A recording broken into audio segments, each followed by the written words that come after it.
Ahmad itu afal tafdil, bukan fi'il mudhari' waqi' mutakallim. Ini pernah madrasah dulu di Kutsian. Tamat. Wah, terus. Beliau kalau di rumah hormatnya tidak kayak tadi, lebih dari itu. Tadi di sini pejabat terus. Sembrono ya di sini itu kenapa itu. Ya tapi nggak apa-apa itu. Tadi sudah dipuji akhlaknya baik, apa-apa baik, alhamdulillah. Terakhir ini nggak boleh lama-lama. Kalau lama-lama nanti sampean pinternya nyanyi saya, jadi sudah. Tapi nggak apa-apa lah. Saya ini termasuk kiai yang sudah diundang. Ini termasuk Pak MPR, nggak boleh ngundang saya. Pak Nusron apalagi nggak boleh. Itu kalau di kampung sama saya hormat. Kalau di sini kok kayak menteri gitu. Menteri betul tapi. Lawang gurunya dia itu teman saya gitu. Jadi tanya ini kalau nggak percaya. Makanya kalau sama saya beliau cium tangan, saya sebetulnya ya nggak siap dicium tangan menteri itu nggak siap. Apalagi dihormati Pak Nazar nggak siap. Nanti dikira minta haji malah repot. repot. Saya ini tadi bisik-bisik itu urusan ilmu tasawuf, ya ada urusannya dengan haji. Nah, cocokan. Kenapa beliau suka ilmu tasawuf? Saya kan sering lihat beliau ceramah di TV.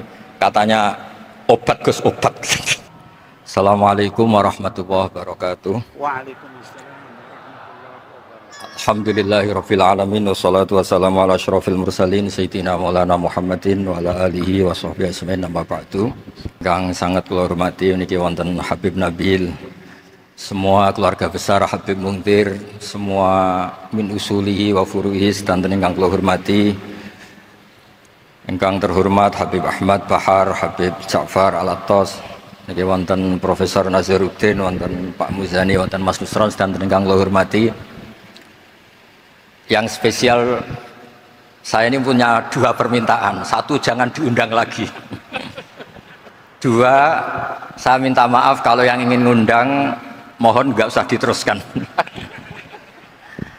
Saya akan cerita yang ilmiah. Saya terima kasih tadi sama Habib Abdullah bin Ja'far sama Ustadz Hasan Saifur Rijal. Begini, kenapa saya banyak dikutip para narasumber? Karena saya ini jenis kiai yang otoritatif. Jadi saya ini karena nggak menteri, sehingga kalau belajar itu serius sekali. Ini alhamdulillah ini ada Pak Muzani, orang yang bisa ngelantik seseorang jadi presiden, masih punya utang satu, bisa nggak ngelantik kita jadi ahli surga itu. Begini kalau cerita ilmiah, nanti saya baca hadisnya. Ada kelebihan kita jadi manusia itu justru karena ketidaktahuan kita.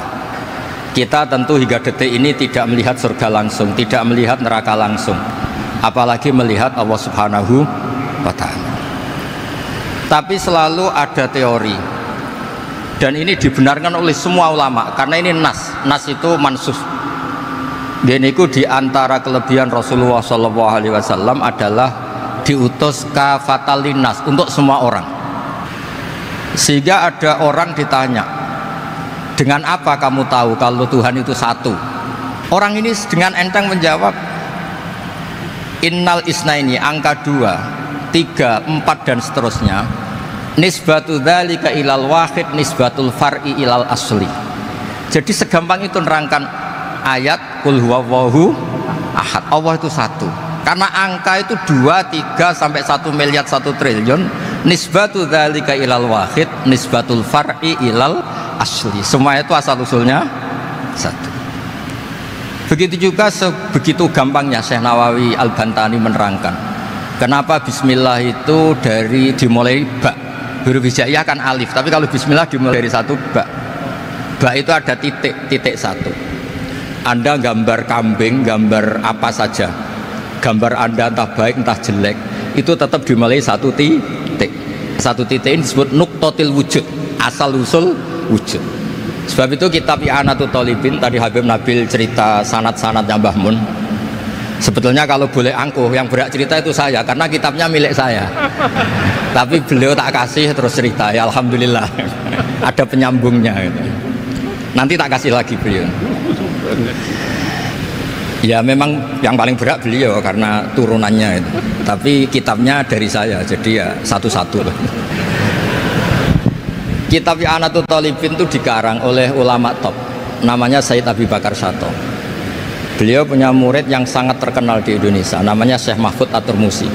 Mahfud ini punya murid, diantaranya yang paling terkenal tentu Mbah Hashim sama Mbah Ahmad Dahlan, pendiri Muhammadiyah. Jadi kemudian kitab I'anah ini populer sekali untuk menerangkan fikih-fikih di Indonesia. Termasuk cerita bahwa wujubul jihad itu wujubul wasail lal maqasid. Jadi jihad itu wajib, itu wujubul wasail lal maqasid. Sama cari disarahin. Sekiranya dakwah itu bisa tidak dengan jihad, dengan pengajian kayak Majelis Rasulullah, kayak Majelis Nurul Mustafa, kayak kiai-kiai kampung, itu sudah cukup karena sudah isolul maksud, orang sudah menjadi kenal Allah Subhanahu wa taala. Sebab itu ketika Sayyidina Ali diutus di beberapa peristiwa termasuk di Khaybar, Sayyidina Ali didhawuhi la ayyahdiyawu bika rajulan wahidan khairan laka min khumrin na'am. Ada satu saja yang Islam karena kamu itu lebih baik daripada kemenangan. Nah, kemudian ini supaya otoritatif menghormati masjid ini, Masjid Istiqlal, masjid yang luar biasa bersejarah. Saya baca keterbatasan kita, tapi ini menjadi kelebihan. Ini hadis di Shahihul Bukhari. Nanti sebagian materinya saya tinggal supaya ini tadi otoritatif tadi, supaya semuanya pakai sanad. Ini hadis dari Shahihul Bukhari, tinggal Anda tidak perlu tanya ini sahih apa enggak, karena ini di Shahihul Bukhari ikutnya nomor hadisnya itu 6408. Monggo kalau mau dihafal. Biasanya jenengan kan hanya hafal Arba'in Nawawiyah. Ini hadis ini nomor 6408. Ada keterbatasan yang akhirnya menjadi kelebihan kita, yaitu kita tidak tahu Allah Subhanahu wa taala. Suatu saat para malaikat ditanya, apakah mereka yang membaca tasbih di sini misalnya di Istiqlal ini ngerti saya, kata Allah. Kata malaikat tidak tahu. Fayaqulu hal ra'auni. Qal fayaqulu la wallah ma ra'auka. Qal fayaqulu kaifa la ra'auni. Yaquluna la ra'auka kanu asyadda laka ibadatan wa asyadda laka tamjidan wa aktsara laka tasbihan. Andaikan manusia itu ngerti engkau ya Allah, maka tasbih mereka ini akan lebih dari kita. Saya beri contoh, ini terutama untuk zuriat Rasulullah SAW. Nabi itu manusia, basar, tapi lakal basar. Nabi ketika muji Allah Subhanahu wa taala ini supaya kalau sholat jangan hayati. Misalnya pertama muji begini, lakal hamdu mil'us samawati wa mil'ul ardi. Kebanyakan di Jawa memang baca pakai rofaknya mil'u, tapi di beberapa sanad dibaca mil'a, itu urusan i'rab lah. Engkau itu saya puji seluas langit dan bumi, seluas langit dan bumi. Seluas langit dan bumi itu nggak keren, karena langit ini tetap mahsurah, as-samawat ini apapun luasnya langit itu tetap terbatas, bumi apapun luasnya juga terbatas. Apa yang diteruskan oleh Rasulullah SAW? Wamil umasyi'ta min syai'im ba'du. Dan pujian saya ini ya Allah sesuai kehendakmu, sejumlah kehendakmu, karena ini yang tidak terbatas. Begitu juga ketika Nabi dengan keterbatasan sebagai manusia, bukan sebagai Habibullah, atas nama manusia. Nabi itu punya dua sisi, kadang sebagai basar, kadang sebagai Habibullah. Dan sama-sama penting untuk mengawal Islam ini. Saya ulang lagi, sama-sama penting untuk mengawal Islam ini. Ketika Nabi sebagai basar ngendikan begini, la nuhsi Allahumma lakal hamdu hamda yuwafi ni'amaka, misalnya pakai mukhatab, wa yukafi umazidak. Saya memuji engkau ya Allah dengan pujian yang sesuai jumlah nikmatmu, wa yukafi umazidak, dan bisa berserasian dengan tambahan-tambahan nikmatmu. Tapi apapun luasnya nikmat itu terbatas, sehingga Nabi nambahi, la uksi thanaan alita anta kama atneta ala nafsik. Saya muji ini tidak terhitung, sama sejumlah pujian yang engkau lakukan. La uksi atau la nuksi thanaan alika anta kama atneta ala nafsik. Sehingga ini kreasi-kreasi Bani Adam yang malaikat itu tidak bisa. Saya ulang lagi, ini kreasi-kreasi Bani Adam yang bakat malaikat itu tidak bisa. Ini saya baca di kitab Fathul Bari, ini sarahnya kitab Bukhari. Kata Imam, ini saya ulang lagi, ini kata Imam Ibnu Hajar al Asqalani, pensarah terbaik Bukhari. Jadi Sahihul Bukhari itu punya sarah paling terkenal namanya Fathul Bari. Itu gurunya Syekh Zakaria Al-Ansari. Syekh Zakaria itu dikenal sebagai Syekhul Islam. Itu berkahnya punya guru alim banget, kereng. Ibnu Hajar Al Asqalani itu kereng itu keras. Kalau muridnya tidak bisa itu keras sekali, tapi urusan ngaji saja. Terus punya murid itu pinter sekali, namanya Ibnu Hajar Al-Haytami. Jadi beliau kalau mau ngaji ya susah, karena gurunya itu alim nyuruh baca. Kalau mau ngajar ya susah, muridnya itu alim takut salah. Jadi akhirnya pinter. Orang punya murid alim alama itu kan bingung. Makanya saya tidak suka kalau Profesor Nazar ngaji saya, nanti ngoreksi repot. Sudah gitu Islamnya beliau formal karena Menteri Agama, saya non formal. Lama-lama Islamnya beliau legal, saya ilegal. Kan jadi repot nanti. Makanya tadi tak bully, tak cocokkan. Kalau jenengan Menteri Agama sampai akhirat berarti top. Tapi kayaknya di akhirat saya yang ngelamar jadi Menteri Agama. Enggak ada, ini enggak penting. Ini hanya gojlokan saja supaya kelihatan bahwa menteri pun juga warga Indonesia. Begini kata Ibnu Hajar Al Asqalani, ini saya baca ya supaya penghormatan saya sama Habib Umar Hafid. Saya ini baca kitab beliau khatam serius, namanya Taujihun Nabi li Mardhati Bari, yang ditulis oleh Ustadz Fahmi bin Ali bin Ubaidun. Saya baca banyak, termasuk ketika beliau punya manhaj yang tidak populer, kata beliau fala buddha antuwattina nafsaka ala annana khudamatu hadal kaun. Kamu harus yakin bahwa tugas kiai, tugas ulama itu khudamatu hadal kaun, mengkhidmati semua alam raya ini. Dan jangan pernah putus asa, misalnya melihat non muslim terus kamu putus asa, ini non muslim enggak. Bisa saja suatu saat rubbama aslama fakhasuna islamu, bisa saja dia Islam fakhasuna Islam. Nah, ini wirasah nabawiyah, karena dulu Nabi ketika dari kampung Abdi Yalil dan disakiti, malaikat Jibal itu usul supaya kampung itu dihabisi. Karena Nabi apa? La bal arju ayukhrijawah min aslabihim ma ya'budu wa la yusyriku bihi syai'an. Bisa saja bapaknya masih kafir, anaknya Islam, cucu-cucunya apa? Islam. Apa Nabi itu? Rojaknya Masya Allah. Nah kemudian ini kembali ke tasbih tadi. Kata Ibnu Hajar Al Asqalani, yukhadu min hadal hadis anna dzikral hasil min bani adam a'la wa asyrafu min adzikri al hasil min al malaikah khusuli dzikril adamin ma akasratis syawaghil wa wujudis sawarif wa sudurihi fi alamil ghaibi bi khilafil malaikati fi dzalika kulli.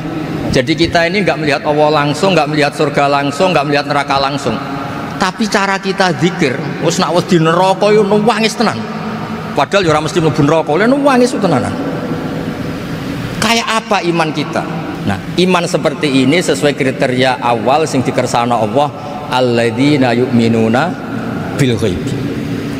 Maka andekan saya ini kok dikasih mukasyafah sama Allah untuk melihat surga, saya milih enggak melihat supaya ngikuti yang tetap ghaib. Nanti kalau saya melihat langsung kemudian iman, kata Allah, akeh tunggalih aku iman mau melihat itu. Jadi kadang-kadang keterbatasan kita ini penting. Makanya masyhur Nabi pernah ngendikan tuba liman ro'ani wa amanabi, tapi wa tuba liman lam yaroni wa amanabi. Kalau orang melihat saya kemudian iman itu biasa. Ini orang zaman akhir tidak melihat saya tapi iman.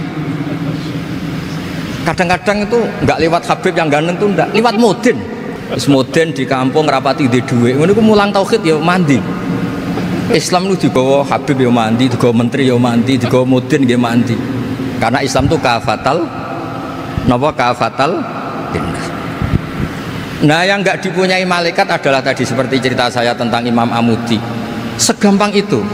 Makanya di tradisi pondoknya Mbah Maimun itu ada tradisi qaddimid dirayah ala riwayah.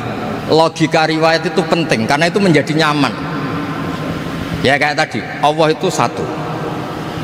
Ketika kita berpikir angka 2, 3 sampai sekian miliar, sekian triliun, nisbatu dzalika ilal wahid, nisbatul far'i ilal asl. Semua itu dibanding angka 1 adalah cabang. Gambar kayak apa ruwetnya, dinisbatkan asal usulnya mesti satu nuktoh, yaitu satu titik. Nah satu titik ini kata pengarang Yanatul Talibin, bi kana makana wa bi yakunu mayakun. Nah kemudian terakhir ini nggak boleh lama-lama. Kalau lama-lama nanti sampean pinternya nyanyi saya, jadi itu sudah. Tapi nggak apa-apa lah. Saya ini termasuk kiai yang sudah diundang. Ini termasuk Pak MPR, nggak boleh ngundang saya. Pak Nusron apalagi nggak boleh. Itu kalau di kampung sama saya hormat, kalau di sini kok kayak menteri gitu. Menteri betul tapi. Lah gurunya dia itu teman saya gitu. Jadi tanya ini kalau nggak percaya. Makanya kalau sama saya beliau cium tangan, saya sebetulnya ya nggak siap dicium tangan menteri itu nggak siap. Apalagi dihormati Pak Nazar nggak siap, nanti dikira minta haji malah repot. repot. Saya ini tadi bisik-bisik itu urusan ilmu tasawuf, ya ada urusannya dengan haji nah. Cocokan. Kenapa beliau suka ilmu tasawuf? Saya kan sering lihat beliau ceramah di TV. Katanya obat Gus obat. Orang kalau belajar tasawuf kan kepenak itu. Kayak wis ahli swarga kan kepenak di tasawuf itu kan memang. Sekarang saya cerita tentang ini karena bidang yang saya tekuni. Ada kitab tentang ulumul Quran namanya Al-Mufradat fi Gharibil Quran, dikarang oleh Ar-Raghib Al-Asfihani. Ini kitab luar biasa. Di situ hanya cerita lafat-lafat per kata. Saya tadi sebelum kesini ngajar dulu di pondoknya Beki, Baitul Qurannya Pak Kores, karena memang saya termasuk pengajar di sana. Ya kalau saya sering ke situ jangan iri, memang saya termasuk pengajar di sana. Termasuk pengajar yang keren maksudnya. Keren itu artinya pakai referensi, bukan asal. Begini kata kitab itu. Rasulullah SAW itu kan punya nama Muhammad, orang yang banyak sikapnya atau semua sikapnya terpuji. Termasuk ketika sebagai manusia, sama kita termasuk ketika sebagai apa? Manusia. Sebagai manusia aja Nabi gak pernah salah. Begini kata kitab itu. Nabi-nabi yang keren-keren itu, sama lihat di Ahaditsus Syafa'ah, itu masih egois. Ketika ada haulul mauqif, ada prahara mauqif, itu semua Nabi bilang nafsi, nafsi, nafsi, nafsi. Ketika dimintai syafaat bilang nafsi, nafsi. Tapi Rasulullah SAW itu beliau ngendikan ummati, ummati. Dan beliau ketika dimintai syafaat kata beliau sudah, analah, saya bisa memberi syafaat. Kata beliau, fa akhirru lillahi ta'ala sajidan fayaqulu li ya Muhammad irfa' ra'sak wasal tu'tah wasfa'tu syafa'. Kayak apa hebatnya Rasulullah SAW? Umumnya para nabi melihat akhirat itu sudah akhir dari semua amal. Itu menurut Nabi Muhammad gak keren. Allah itu gak bisa didikte akhirat. Allah itu Tuhan, tetap yaf'alu ma yasha. Jadi gak bisa misalnya sudah akhirat orang nyuwun sewu terus tanya, ya Rasulullah ini sudah akhirat kok jenengan sujud bareng ini gimana? Ini sudah nggak darul amal tapi ini darul jaza. Tidak bisa. Akhirat nggak bisa dibatasi. Karena akhirat nggak bisa membatasi Allah, Nabi tetap dengan rileksnya minta sama Allah. Fa ahmaduhu bima hamida 'allamani ya Rabbi. Kemudian saat itu saya muji-muji Allah dengan pujian yang luar biasa. Terus kata kitab itu, fa Muhammadun ahmadu min ghairihi. Makanya beliau punya nama Ahmad. Ahmad itu afal tafdil, bukan fi'il mudhari' waqi' mutakallim. Ini pernah madrasah dulu di Kutsian. Tamat. Beliau kalau di rumah hormatnya tidak kayak tadi, lebih dari itu. Tadi di sini pejabat terus. Sembrono ya di sini itu kenapa itu. Ya tapi nggak apa-apa itu. Tadi sudah dipuji, akhlaknya baik, apa-apa baik, alhamdulillah. Fa Muhammadun ahmadu min ghairihi. Ketika para nabi gak bisa muji Allah di mahsyar, bahkan mereka itu nyuwun sewu egois, hanya mikir diri sendiri, nafsi-nafsi. Rasulullah Muhammad ini punya nyali untuk muji Allah dan tetap mengajukan permohonan apa? Syafaat. Makanya disebut fa Muhammadun ahmadu min ghairi. Sampeyan lihat di Bukhari, di Muslim. Fa ahmadu fi mahamida 'allamani rabbi. Tetap muji-muji Allah. Bukti bahwa teori saya benar dan otoritatif adalah yang nggak bisa hilang di surga itu juga wiridan. Ketika kita masuk surga, apa kita kegiatannya? Da'wahum fiha subhanakallahumma wa tahiyyatuhum fiha salam wa akhiru da'wahum alhamdulillahi rabbil alamin. Nah, kemudian ini juga yang terus kemudian dinyatakan al-baqiyatus sholihat. Ini kalimat-kalimat yang abadi. Karena apa? Di dunia ya kita bilang subhanallah alhamdulillah, di akhirat dia bilang subhanallah. Kayak apa kerennya kita sebagai Bani Adam? Nah, makanya disebut alladzina yu'minuna bil ghaibi. Wong tidak melihat Allah, tidak melihat surga, tidak melihat neraka, tapi iman kita ini kayak iman sing musyahadah. Iman sing hakul yakin, ainul yakin. Kenapa demikian? Ya karena tadi Kita diajari terus menerus oleh Rasulullah SAW. Yang terakhir saya cerita mukjizat.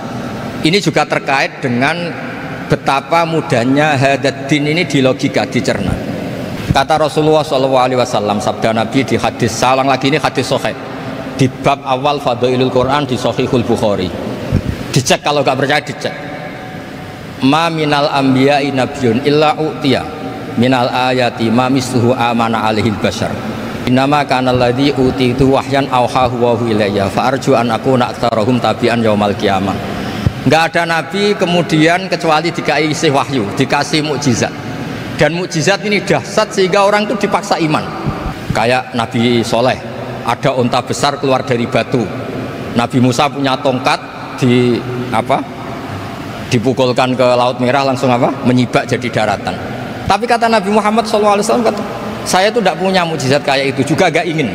Saya ini dikasih mukjizat Al-Quran, dan saya berharap karena mukjizat Quran ini adalah terus kemudian umatku menjadi yang terbanyak ila yaumil qiyamah. Sekarang kita berlogika, ini kata kitab Fathul Bari lagi, kita berlogika, a'jaza yu'jizu i'jazan, sesuatu yang menjadikan orang lain nggak mampu disebut i'jaz. Kemudian karena ayat menjadi mukjizat, sesuatu yang kita sepakat tidak mampu. Nah kalau itu masalahnya, tongkat dipukulkan laut kemudian menjadi kering, kita mampu enggak? Enggak kan? Tapi pertanyaannya, Anda bikin nyamuk mampu enggak? Enggak kan? Anda bikin sapi, bikin unta mampu enggak? Enggak kan? Makanya Nabi Muhammad SAW cukup, sudahlah kamu itu manusia, bahkan sekedar menciptakan lalat itu tidak bisa. Innallaha la yastahi ayyadriba mathalam ma'ba'udatan fama fawqaha. Kemudian mukjizat ini sama Nabi dicontohkan hal-hal yang keseharian kita. Wa min ayatihil lailu wan naharu wasyamsu wal qamar. Sekarang peristiwa laut dibelah Nabi Musa dengan matahari yang nggak pernah turun mesin, itu keren mana coba? Keren matahari yang nggak pernah turun mesin. Terus kata Ibnu Hajar al-Asqalani, li'annal mu'jizat al-madiyah kanat khisyatan tusyahadu bil absor anaqati soleh wa asa Musa wa mu'jizatul Quran tusyahadu bil basirah fakana man yattabi'uhu atau yatba'uhu li ajliha aksar fa innal ladzi yusyahadu bil absar yang qaridu bingkiradi musyahidihi wal ladzi yusyahadu bil basirah bakin, ya saya ulang lagi, bakin, ya bakin, terus disaksikan orang sing ja'a badal awali mustamirran. Begini logikanya, mukjizat kayak nakoti Soleh atau Asa Musa yang terkenal. Saya andaikan jadi umatnya Nabi Musa terus dikasih tongkat itu, terus bisa apa coba? Ketika kita punya utang disuruh nyaur, ya nggak bisa dipakai jaminan kan. Sudah gitu orang tanya ini asli apa enggak, kalau asli buktikan, kan ya repot. Kalau kita jadi umatnya Rasulullah SAW ditunggoni Quran, punya banyak masalah, resepnya sabar. Kalau nggak bisa sabar ya nyari kiai-kiai tukang ijazah nak menodongannya mandi. Karena orang mensifati Allah itu macam-macam. Makanya saya pastikan nggak ada agama yang mengajarkan rasional kayak agama apa? Islam. Makanya liqaumi yaqilun liqaumi yatafakkarun. Coba misalnya nyamuk, kamu bikin nyamuk tidak bisa kan? Nyamuk punya organ tubuh kecil, organ tubuhnya punya urat. Kamu mikirnya kayak apa?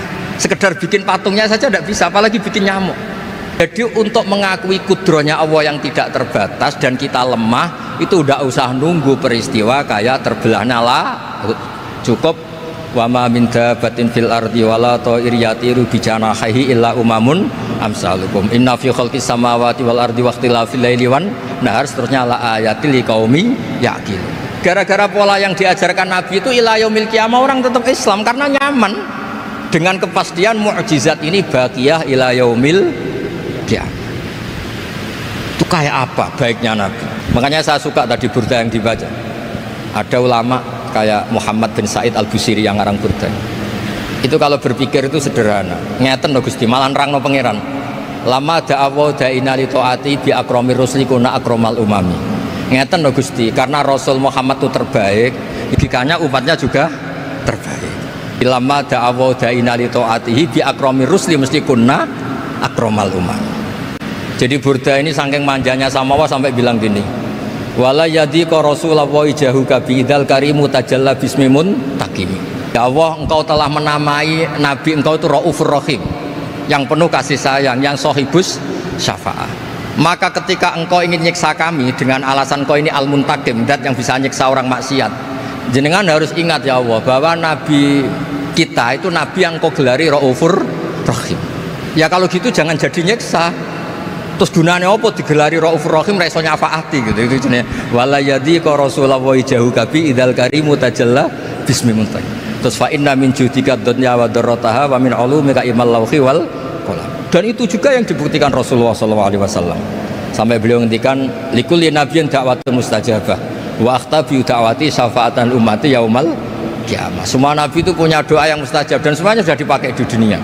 Tapi saya menyimpan jatah itu supaya saya tetap punya hak syafaat fi yaumil kiamah. Terus ini bukti-bukti bahwa ilmu yang selama ini diajarkan para habaib, para kiai itu otoritatif. Saya hanya bantu jenengan memastikan kalau hadis itu sahih, dimaknai oleh ulama-ulama yang kredibel. Ya, perjanjian terakhir tadi, saya ini termasuk kiai yang sergap tanya Susron. Pak Muzani juga pernah ke rumah saya. Meja saya itu isinya ya kitab. Habib Nabil pernah ke kamar, isinya kitab. Jadi kalau jenengan ngundang saya itu berhadap-hadapan sama hukumnya Allah, yaitu ganggu orang belajar gitu aja. Mohon ngoten mawon. Assalamualaikum warahmatullahi wabarakatuh. Waalaikumsalam warahmatullahi wabarakatuh. Masya Allah.